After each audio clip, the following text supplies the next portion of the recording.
Hello! And today I'm reviewing Flowers in the Attic by V.C.Andrews.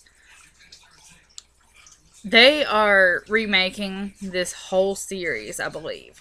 I believe it's going to be the whole series. I have already heard that part 3 is in the works. So, anyway, it is about this family. And some people refer to it as the Dollinger series. Um, I don't really think that that's an appropriate title. I think you should just go by Flowers in the Attic, Petals on the Wind, and etc. etc.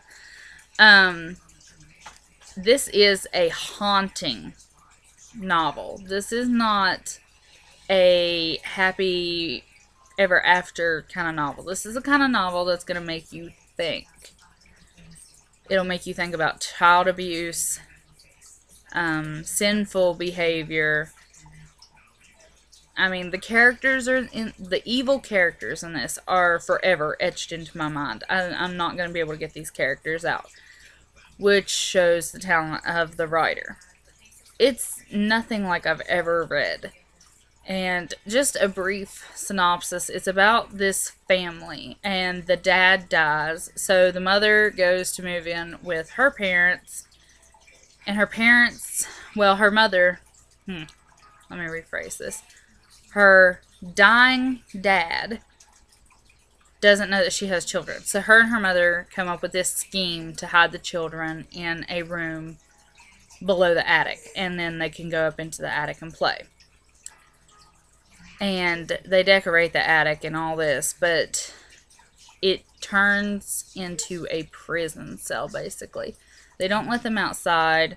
The children begin to suffer, and they're not growing right. And as it goes on, the mother in the beginning, she was a very sympathetic character, and you really feel sorry for her. And then as the story goes on and on and on and on and on, you feel like she's a lying, conniving, murderous monster. And the grandmother is so religious that she's evil. Even though she believes in God and that she's doing his work and all this, and she doesn't sin and all this, she is so good she's evil. Much like the character Javert in Les Mis.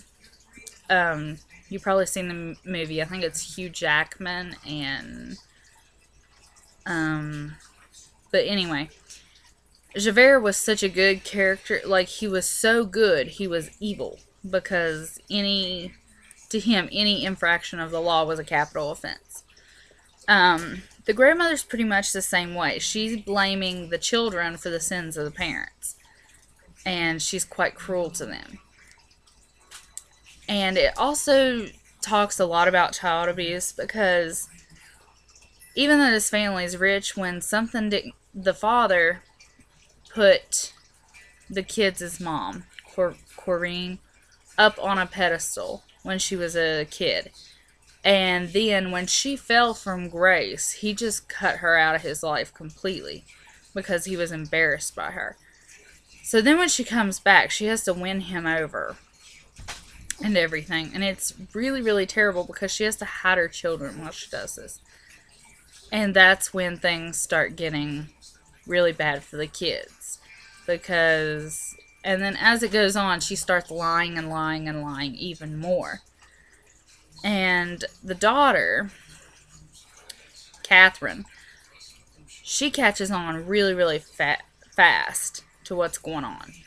So she starts questioning her mother, and her brother Chris really has an issue with that because he has put his mother up on a pedestal as well.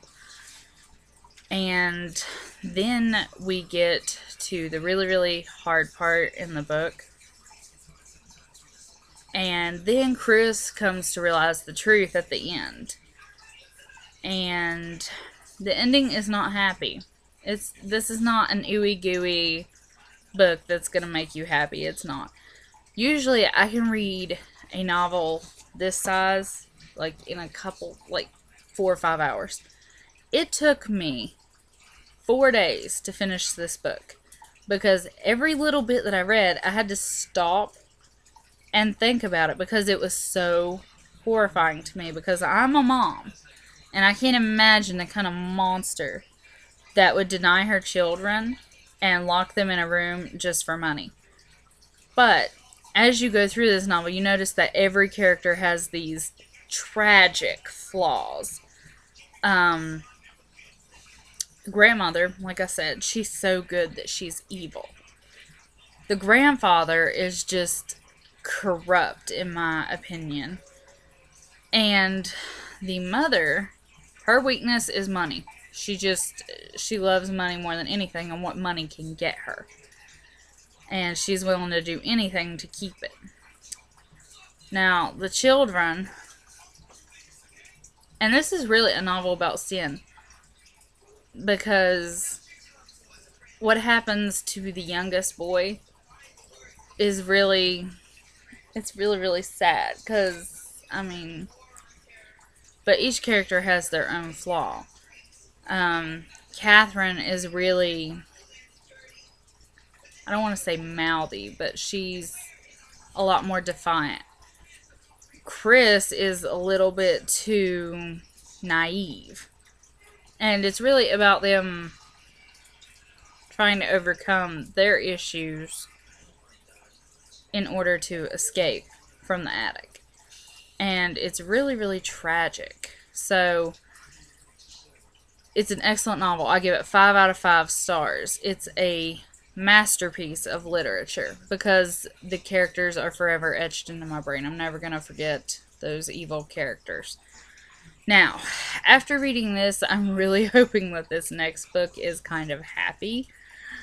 But knowing J.K. Rowling, it probably has its happy parts and it probably has its down parts. Either way, I'm going to be excited to read The Silkworm by Robert Galbraith, aka J.K. Rowling.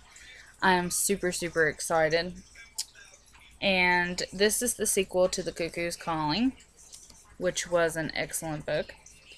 And after this, I am going to be reading... Oh, let me see if I can get it. John Green, Paper Towns. And he's really popular right now. So, a couple popular books, and then hopefully my mermaid books will be in.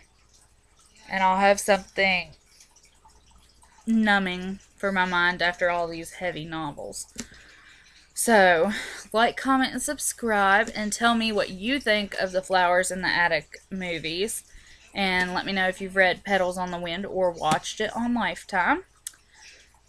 And tell me whether you like the old Flowers in the Attic movie or if you like the new one better. I like the new one better. I think it's because I know the actresses.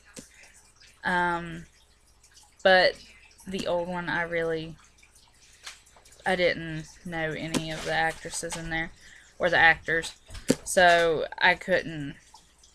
I guess it would probably be one of those things like if you were like a teenager when that came out and it was new, you would probably enjoy it, whereas I enjoy the new one.